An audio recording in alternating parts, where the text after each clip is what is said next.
get a warning? Okay, and if you don't want your face on the recording, please turn off the cameras. So everyone, my name is John. I'm the host. I will not be talking. Our person who will be doing it today is Fiona Minami. She will be talking about escape room activities in the classroom. Is that correct, Fiona? That is correct. Okay, well, I'll let you go. You please give us a short introduction and away you go. All right, okay. I'll just start by saying I'm ridiculously nervous. I'm not comfortable in this environment, but I'll just do my best anyway. So thank you very much for joining, everybody. My name is Fiona. I live in Kumamoto. I've been in Japan 20-something years, point where you stop counting. And my big passion, obsession, interest area is escape rooms. And just before we start, I'd just like to gauge how familiar people are with escape rooms, so I'm not over or under explaining. So you could either raise your hand or shout out, use one of the emoji. Who has been to an escape room?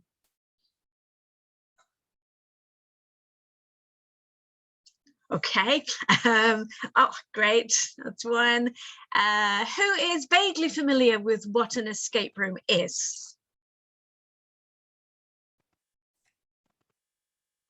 Okay, so just for the purposes of clarification, an escape room is something that's been around probably between 8 and 10 years, and it started off as a digital game where you play a dashitsu game online on your smartphone or a computer, and it actually became the real thing apparently in Japan, although Hungary also has claims to have had the first escape rooms where you actually are in a physical room and you're locked in, and you and your team have generally an hour to solve various puzzles, unlock codes, figure out the way to escape. And it's kind of a story. There might be a theme like an Egyptian room, a medieval room, a pirate's ship, and you use teamwork, your communication skills, logic, creativity, lateral thinking, all of those elements to solve the puzzles and get out of the room. And I first heard about escape rooms on a plane a few years ago in an in-flight magazine. And I just happened to read an article about escape rooms in Budapest. It was a big new craze that was bringing a lot of tourists there, a way of reusing, repurposing old buildings and abandoned bars by turning them into these escape rooms. And the article said that they were inspired by TV shows like Survivor and Crystal Maze. And those are also two of my big obsessions. And I was instantly hooked. And I just have to get to Budapest. And as soon as I got to Japan, I told my sister about them and like, we have to go next summer. And she beat me to it. She just like booked a holiday there straight away. But since then, I've traveled to a lot of escape rooms around Europe, in Korea, a few in Japan, a lot in the UK.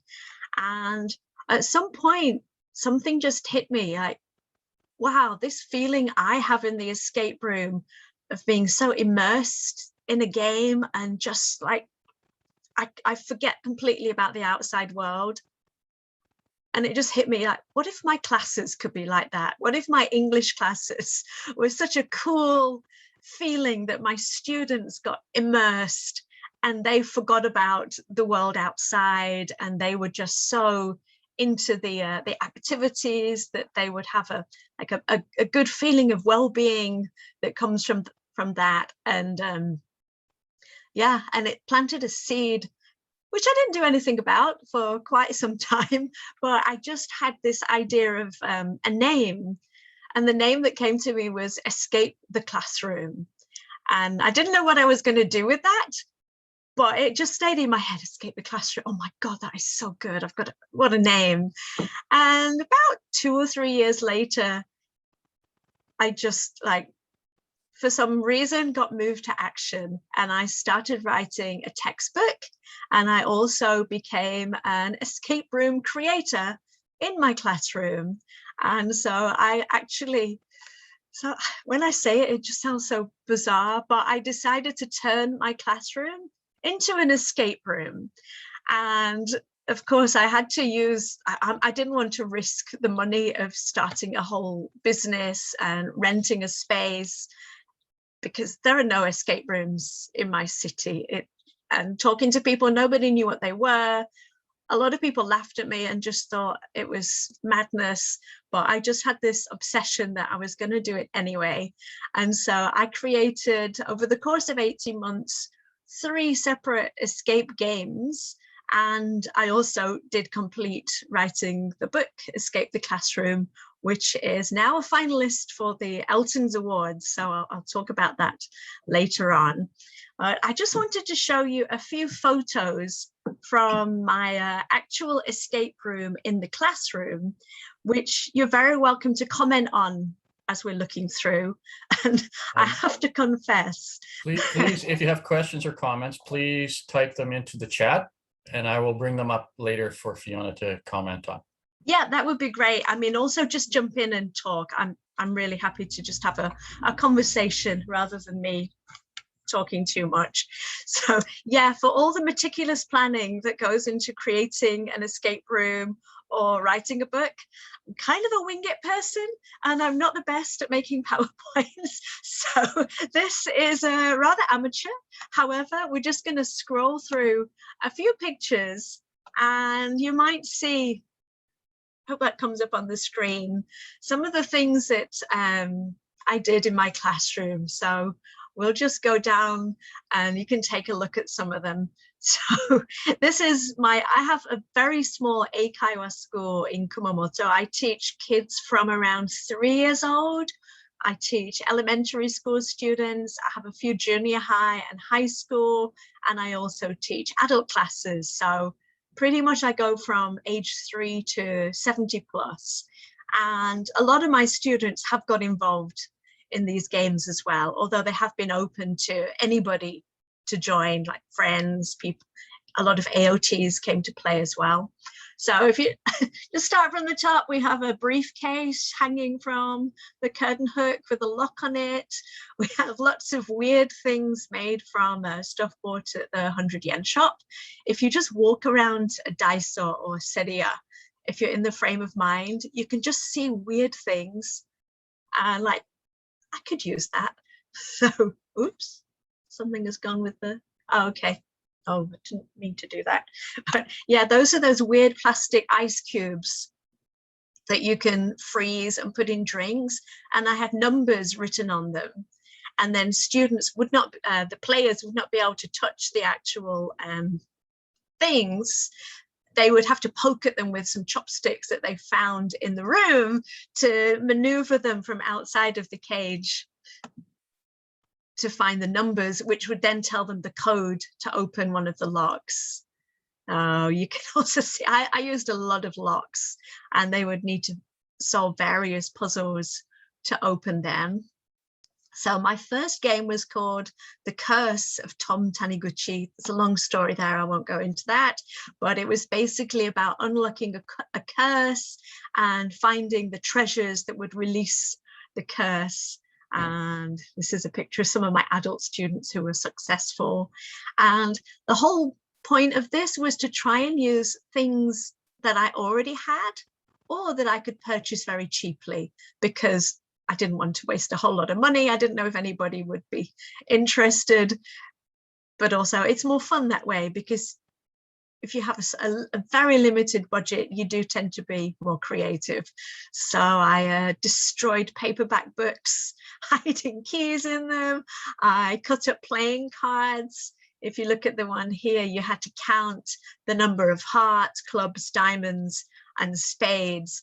And that came up to, you'd also need the order.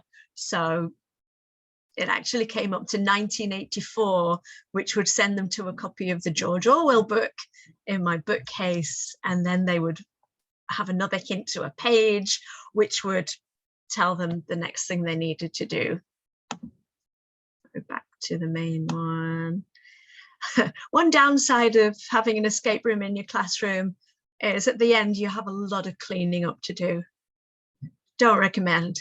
It actually took more time to tidy up the room than sometimes to play the whole game. So an hour for a team to play a game and maybe an hour to put everything back in its correct place, because if one thing is out of place, the whole game is ruined. So I would have a checklist of where things needed to go and what needed to be where. And while I was doing this game, a lot of the kids that I taught were absolutely fascinated. Why is there a briefcase hanging from the ceiling? Why is there a bottle of wine in the postbox? What's going on here? Can we do it? And the first game I did was too hard for kids. There were a lot of written puzzles hidden in books, but I promised them that before graduation, I would make a game specifically for kids with a lot of more picture clues or more colorful things that they could solve without necessarily needing to read a lot of English, but hopefully they would still use English. So I used a lot of picture books, for example, a Where's Spot book that has flaps that they would know to look behind the piano, to look in the closet where the monkey is hiding. They would need to look beneath certain flaps where I'd hidden stickers, and then those stickers would send them to a map on the wall, which would give them further clues. And again, I just spent maybe 1,000 yen on certain items from the 100 yen shop. I don't know why I got the spider. I think I hid it in a drawer just to scare people. So, for example, dog bowls, food bowls that had letters hidden inside them, Scrabble letters that I already had. So anything that you have to hand, basically, you could turn into a puzzle in a physical classroom. These are some of my kids looking at the world map, trying to unlock the puzzles, finding clues inside the book. And this is one of my adult students who was trying to open a box. She was determined to get in there. Then my final game, I got really ambitious and I made a game called International School of Spies. This was not so much aimed at children or even language learners. This was a more advanced game, and it was based around the premise that my school was a front for an international spy ring, and that there was an assassination attempt going on of Kumamoto's famous mascot character, Kumamon, of course. And the players were on a covert mission. They had 1 hour inside the classroom to solve the mystery. Who was the spy? What was the name of the mission? Who was the target of this assassination attempt? How was that going to take place? What was the assassin's plan after the murder? And it was kind of a detective game where everything was hidden in plain sight. For example, if you see there's an umbrella there, it's actually a poison-tipped umbrella. If you look in the pockets of the briefcase, you might find a few clues. And yeah, it was a pretty crazy, intense game that frustrated and amused. And James Bond played quite a part in that game too. Try not to show too many photos of my actual students. So this is my family, who I also forced to solve this one. These are some of the successful teams. And this game had a point system. So of course, in a real escape room, you would be trying to get out of a locked room. In my classroom, I don't have the facilities to do that. And some people might not like the idea of being locked in anyway. It's kind of a phobia that some people might have. So this one was a points mission where they had to score up to 100 points within the 1 hour time limit based on how many correct things they were able to write on their investigation form at the end of the game. And there were also chances to get extra time by finding Monopoly money hidden in the room, and they would have to negotiate as a team. Do we use the money to buy a clue? Do we use the money to buy more time? Or do we use more money to be given the answer, to be able to move on to the next stage, but without the satisfaction of having solved everything? So I like to have dilemmas where teams have to negotiate, what should we do? And it was very, very interesting. I had one family team where it was a dad and 2 kids, and the dad was so stubborn that he was not going to use any clues. Clues were beneath him, and his kids were just like, come on, Dad, let's just buy the clue. And my husband was like this as well. I was like, I'm not using a clue. No way, I can solve this all by myself. And then suddenly they realize they're in the last 3 minutes of the game, and they're just like, give her the money, give us the clue. And it was just like, yeah, you probably should have just taken the clue from the start. So you see a lot about people's different personalities, psychology, the psychology of a team, and how people work together in a group for better or for worse. Just the last few pictures here. So although my game was within the space of a classroom, they did actually have to step outside and check in the post box, where there were also some strange things to be found, including a bottle of wine that hid a key inside it. And for this final game, I did buy a few extra puzzles that I could not make myself. These kind of things you can buy from Amazon or online, and they really add a nice element of different skills that people might have. Like, you need to find your one player on the team and put them in charge of a certain task. So is somebody going to step forward? Are they going to junk in for it? Are they going to lose time discussing who's going to take on the role? And you could also add some elements that if they fail the puzzle, one player gets a penalty, or you can add different layers to the game from a few extra props. This game had a hidden journal where every page had written clues. So again, maybe a little difficult for language learners, but you can adapt puzzles according to the age of your players or students. So at this point, I'll pause in the proceedings and ask if anybody has any questions so far. You can send in the chat or just shout it out now. Either is fine.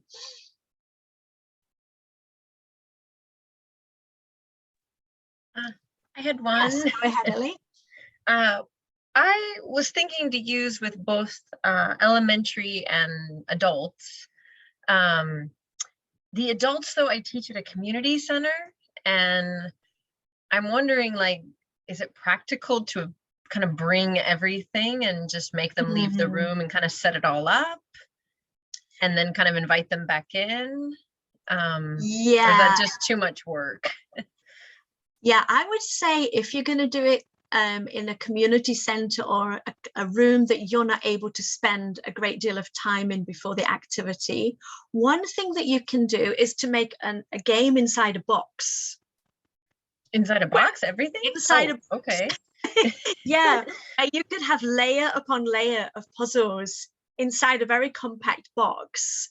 Do you have a picture of that? Okay, or Google search escape room in a box? Yes, I think okay, you probably find a lot of things where, and you could create boxes if you have a large number of students, for example, that you couldn't have 30 people all working on the same puzzle. You could maybe split them into teams of 4 or 5 people. They each have, it could be a box, or it could be that you give them papers like the first step. And then when the first team that solved it will come to you, where you have a coded lock, and it's a race for which team could open the lock first, for example. So there are ways around that, because I realize not everybody wants to completely trash their classroom. And then if you one class after another and you've got to try and get it, it's not always practical. So yeah, there are a lot of ways around this. If you look online, there's a website called, I think it's breakout.edu, which specializes in educational breakout rooms, and a lot of them do use boxes or like small compact things that you could take around with you but still have the feeling of an escape room. Oh yeah, let me just send that in the chat. It's Okay. not And exact. I had one more quick question. Sorry. Yeah. Have you ever had a group of students try to make one with you, like as a project, or? Not as yet, no, Okay. no, but I did have one student who just became obsessed with the idea of escape rooms from this, like an 11-year-old girl, and I Mhm. taught her on Friday evenings, and she would come to class, I've got a puzzle, I've got a puzzle. And at the end of the class, in the last 10 Mhm. minutes, I would give her the whiteboard and she would write her puzzle Her on the board puzzle. and get everybody to solve it. So not a class activity, but I had a lot of Mhm. students who went like down the rabbit hole and started making their own quizzes and games. Great. So No, yeah, that's the goal yeah, of a teacher, right? exactly. Yeah, I Well, never thank managed to you. solve them. They were really hard, always in Japanese, but really, really fun. Yeah. All right. The link Thank doesn't you. seem to be working. Breakout.edu doesn't seem to be working. Oh, okay. I'll check that, and then if you contact me at the end of the thing, I'll stick around, or just send me a message afterwards, and I'll Cool. try and find Alright. it for you. Yeah. Any other Um, questions? Let me.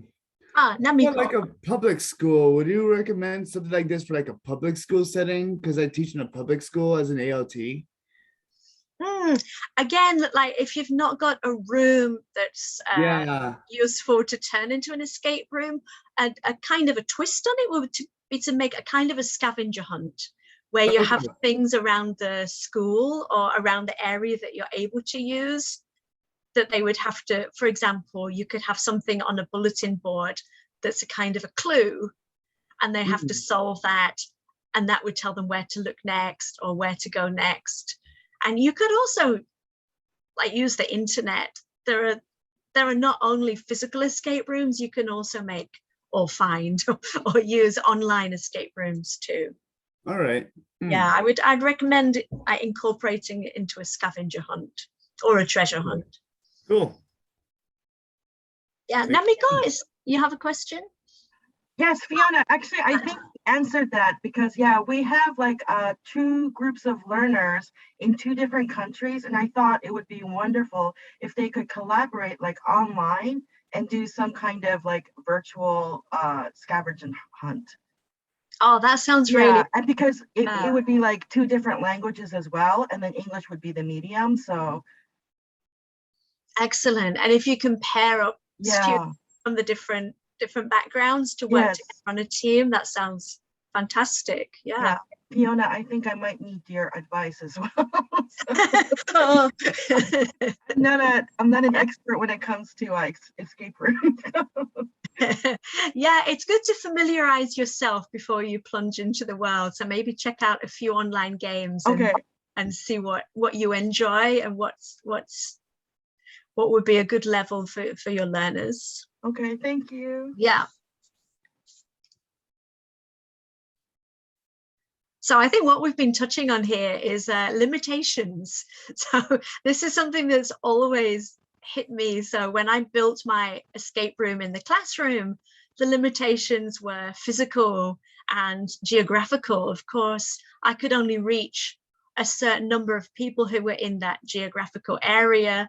I could only use what was in my room. I had to work around the fact that I had a whiteboard that I couldn't move out of the room. I had to work around the fact that I had a big table in the middle and lots of chairs and bookcases, and I couldn't change any of that. So it's working around the limitations and finding creative ways to make it work despite the obstacles in your way. And similarly with writing a book that was escape room themed, then I had to think, well, that worked in a physical room. Is it going to work on paper? And to create puzzles and mysteries that worked within the scope of a book. And that leads to the next big obstacle, which is the pandemic, which suddenly sent everything online. and big limitations in the fact that students are no longer in the same physical space as each other, and we're all in our separate rooms, and we have to work through Zoom and breakout rooms. And yeah, I had a total panic because I was planning to use my textbook and my escape room themed course in classes starting from the beginning of the pandemic. And I had these big ideas that we'd be in the classroom and the students would be able to open actual locked boxes that I was going to bring to the classroom, and I would be able to walk around and see each team working on the different puzzles in the book. And yeah, that all had to suddenly be adapted to an online environment. And so, yeah, I'd just like to talk a little bit about how I managed to adapt that. But of course, there are a couple more limitations. The fact that we're in Japan, we're teaching language learners who don't always have high levels of English. And sometimes you don't have the same cultural references. So it's definitely good to avoid too many references to things that people might not know about, and to make it interactive, that everybody can bring some kind of skill, whether that's from their language or knowledge, or the fact that they're a really good leader, they have leadership skills, or the fact that they can focus on something or do research quickly. It's great to be able to bring everybody into a team and not have them floundering or feeling left out or feeling like a fool when they can't work things out, which is how I've sometimes felt in escape rooms when I'm just completely stuck. So with the online environment, of course, it's all about breakout rooms.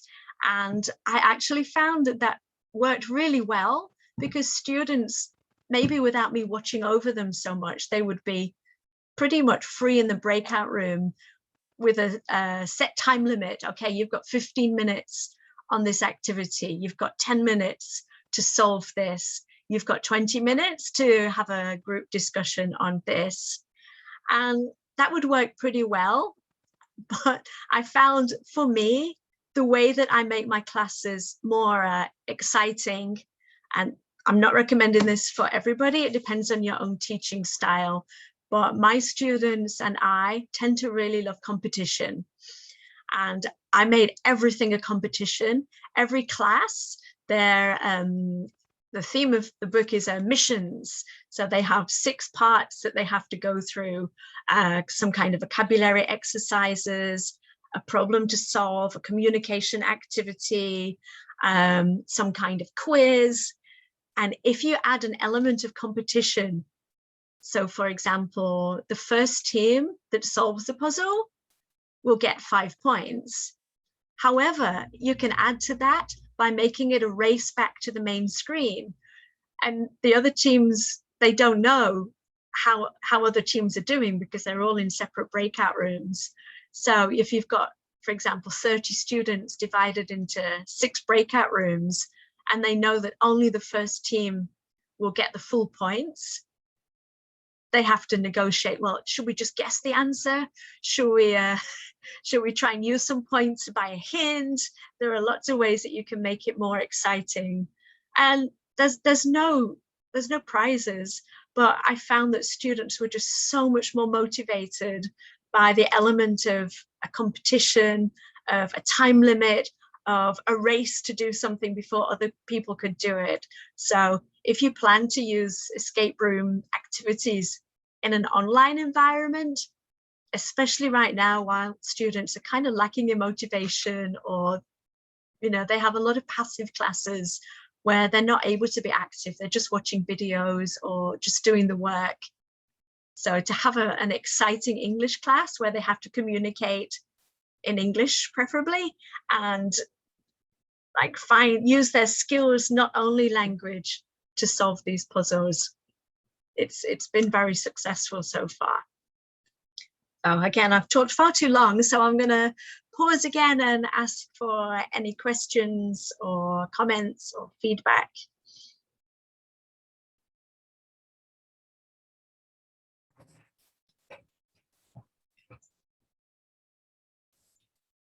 So Fiona, I have a Yes. question. Sure. You know, so how do you get the students to communicate in English, especially when they're have a limited vocabulary and such? That's my greatest wall to jump every single time. Yes, yeah. Well, I teach at Kumamoto University, which is where I piloted a lot of these activities.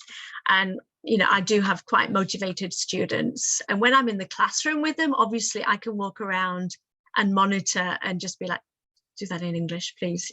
But yeah, in a breakout room, it is difficult, especially when there are so many rooms.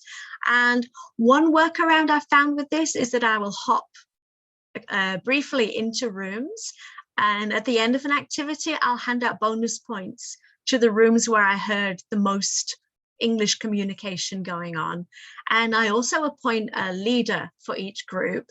And they usually have to make that choice themselves.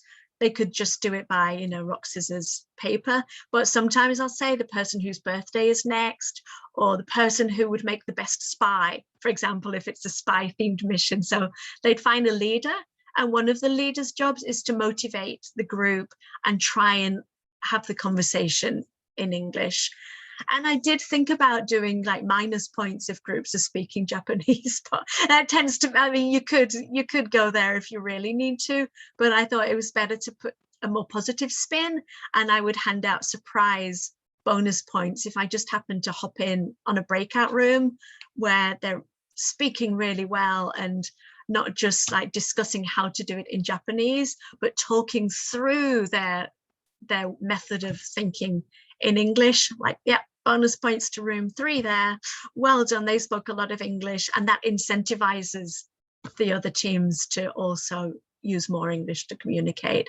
But I mean, I don't want to be too strict on it right now in the current pandemic, because I think students do have a lot of stress, and you know, they also are encouraged sometimes to use a smartphone to research, or, you know, go on Wikipedia and find out what you can in a short space of time. So there are times when using a little bit of Japanese could be a quicker way to solve a puzzle. But especially in the communication and discussion activities, I want to encourage as much English as possible. Thank you for that. Yeah, no problem. Anybody else?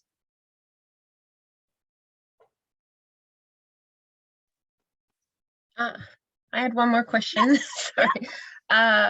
For when you do more of like an elementary age focus, do you have any tips or things that just really didn't work for that age group? Or tips would be to have things that include everybody, because you okay. tend to have students that are like, let me open it. And if you've got one lock and 6 kids gathered around it, you maybe want to have enough things that everybody can be doing at the same time. So yeah, like I said, using classroom objects or a picture book, not too many written things.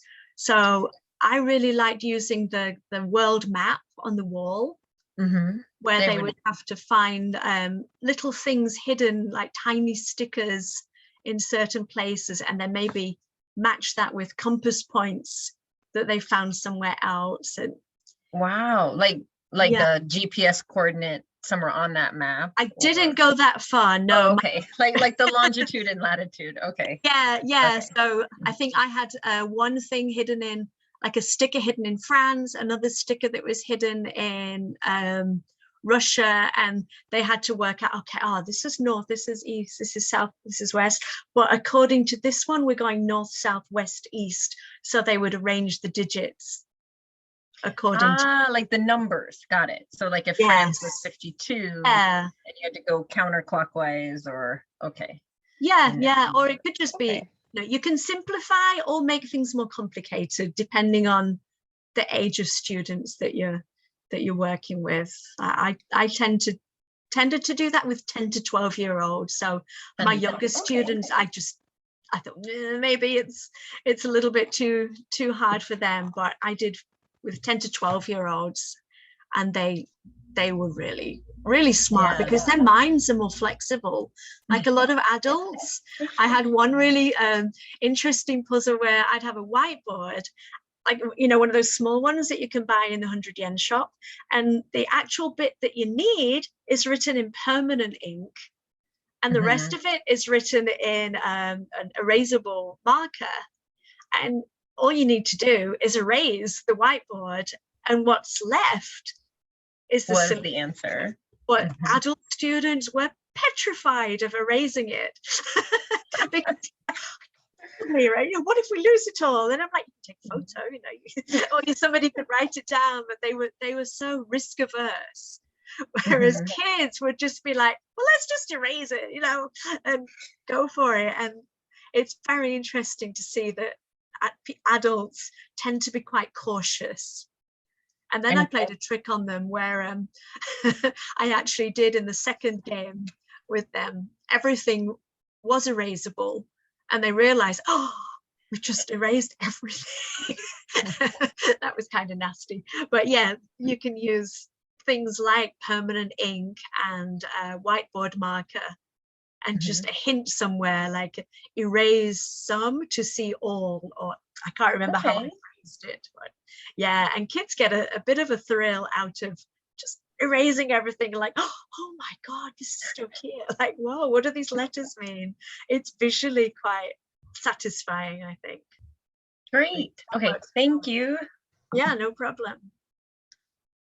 We have about 5 minutes left. Okay, I guess my question is, Yes. like, what do you think are some of like the first things you would do? Like, if you want to just like slowly start incorporating some of these things into your classes, what's like the best starting point? A good starting point is maybe to think of a spin on what you're already doing, that you could kind of gamify, if that's, I think that's a word, or, you know, like add on an extra layer. So, for example, say you have a multiple choice quiz that could be grammar, vocabulary, whatever it is. And then each of the options for those comes with a code number. So say if you've got 6 questions, and if you choose answer, hold on, I'm just trying to think. So I did something about the Enigma codes, and they had to listen to a thing about World War II history. And then an hour later at the end of the class, they would answer a quiz. And the options, so for example, if they said A, Bletchley Park, B, Windsor Castle, C, Buckingham Palace, answer A would give them the number 6, say, and then the 6 numbers that they've got would be a code. So you could use multiple choice quizzes where the answers are going to lead them to a code to open a box. That's maybe a good entry point. Yeah. So with the remaining time, I just want to show you a few book recommendations. So this one, I haven't read it yet. I've had this on my bookshelf for about 2 years, but I'm just going to blame the pandemic. But Flow. So this is kind of what I realized when I was in an escape room. This is what I was experiencing without knowing the psychological term for it. But it's that feeling of well-being. Say if you're doing a jigsaw puzzle and you just lose all track of time. And it's that feeling that you have when you're in an escape room, and what I'm aiming for my students to feel as well. So one day I'm actually going to read it. But yes, a book about flow. Then this is one of the books that inspired my writing, called Journal 29. And it's a fascinating puzzle book that uses lots of visual puzzles, which you can then go onto the internet once you have the answer, use the QR code, and it gets you the clue for the next puzzle page by page. And if you can see, there's even a puzzle along the notes there, and that along the edge, I think it's number 15. Yeah, you can see the hidden number. So it was such a cool book that made me think there's so many things you can do even on paper. Then if you're planning to make your own games, this might also help you. It's called Unlocking the Potential of Puzzle-Based Learning by a big name in escape room concepts, Scott Nicholson. Strongly recommend to take a look at that one. And more for entertainment, there are lots of these kind of games, like a game within a book, escape room puzzles, really kind of colorful. This one is more for your own entertainment rather than using in a classroom setting. Very difficult. And oh, I've lost it. Oh, yeah.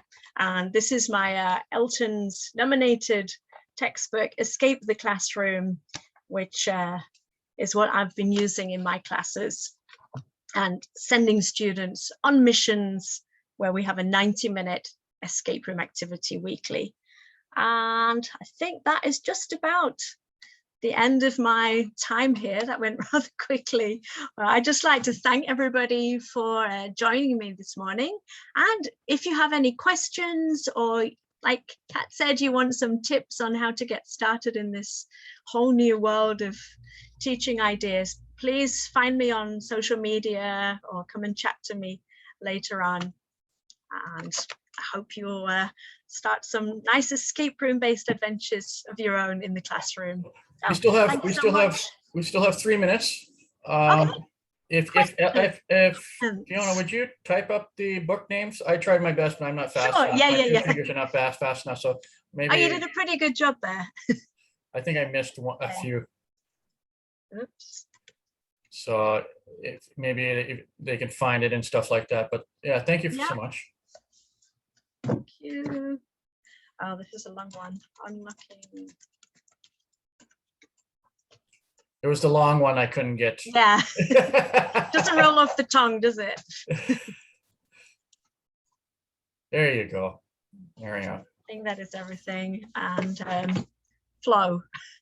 So That's the other one. So we have 2 minutes left. So any last comments or questions by anyone? You're welcome to jump in at any time. Yeah. Oh, and I just want to say, if you are interested in the Elton Awards, they're going to be held on November the 15th. Originally, it was going to be tomorrow, and they've been postponed by 6 weeks. And it's a free registration event, which is this year a hybrid. So there's a proper award ceremony in London, and then there's an online event for anybody around the world who wants to join. And it celebrates innovations and achievements in language learning. So there are various books, websites, apps, lots of new products that you might want to check out and find out who are the winners and come and root for me if possible. So yeah, I'm the author of Flow. Oh gosh. Now then, this is a tricky one. Mihaly, can't pronounce it, but I do reference him in my book.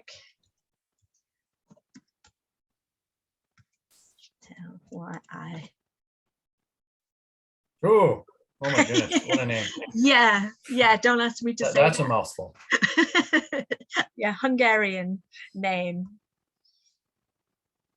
Okay, thank you everyone. And Fiona, thank you so much. That was very interesting. Thank you. So we do have to shut down this Zoom meeting. So if you want to talk to Fiona at another time, I'm sure there's the social media or social I'll room pop and Zoom over and there stuff like now. that we can get to there. So thank you everyone. Just to let you know again, this was recorded and it will be uploaded to the cloud. Just to let you know. All right, Fiona, thank you so much. Thanks. Bye, everybody. Bye-bye, everyone.